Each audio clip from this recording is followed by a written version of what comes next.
Stop alle strategie e alle trattative, scatta ufficialmente la campagna elettorale. Nell'Agrigentino sono 15 comuni che il prossimo 10 giugno saranno chiamati alle urne per rinnovare le istituzioni locali. Da questa tornata tagliate fuori San Biagio Platani e Castro Filippo, entrambi i municipi coinvolti, secondo gli elementi investigativi, in dinamiche riconducibili ad infiltrazioni mafiose. Sulla Licata, la cui popolazione supera i 15.000 abitanti, si potrà fare ricorso al ballottaggio.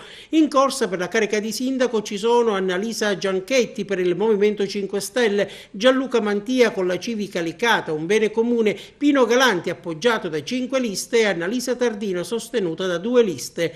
Negli altri comuni partita secca, dentro o fuori al primo turno, e c'è addirittura chi è già virtualmente sindaco. Ad Alessandria della Rocca infatti è stata presentata una sola lista, elezione scontata tranne colpi di scena clamorosi della dirigente scolastica Giovanna Bubello. 2 candidati a sindaco, Ioppolo Giancaxio, l'uscente Giuseppe Portella se la vedrà con Lillo Abissi.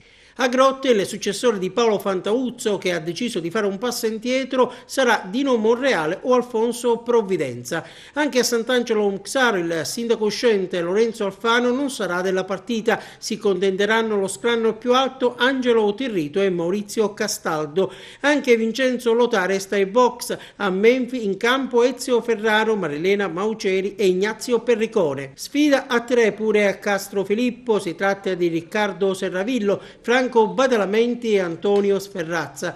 Tra i candidati anche a San Giovanni Gemini ci riprova l'uscente Carmelo Panepinto. Gli avversari sono Pietro Alberto Ancona e Nicola Giordano. E tenta la riconferma anche Carmelo D'Angelo. A Ravanusa gli antagonisti del sindaco uscente sono Lillo Massimiliano Musso, Renato Speciale e Giuseppe Sortino. Scontro a 2 a Santo Stefano Quisquina, presente e passato. Francesco Cacciatore dovrà vedersela con Salvatore Presti. A Burgio ambiscono alla poltrona di primo cittadino Franco Mattinella e Vincenzo Galifi.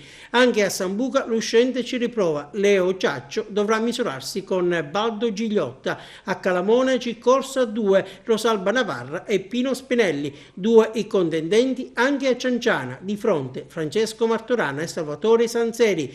E infine Lucca Sicula, dove la contesa riguarda Gabriele Mirabella e Salvatore Dazzo.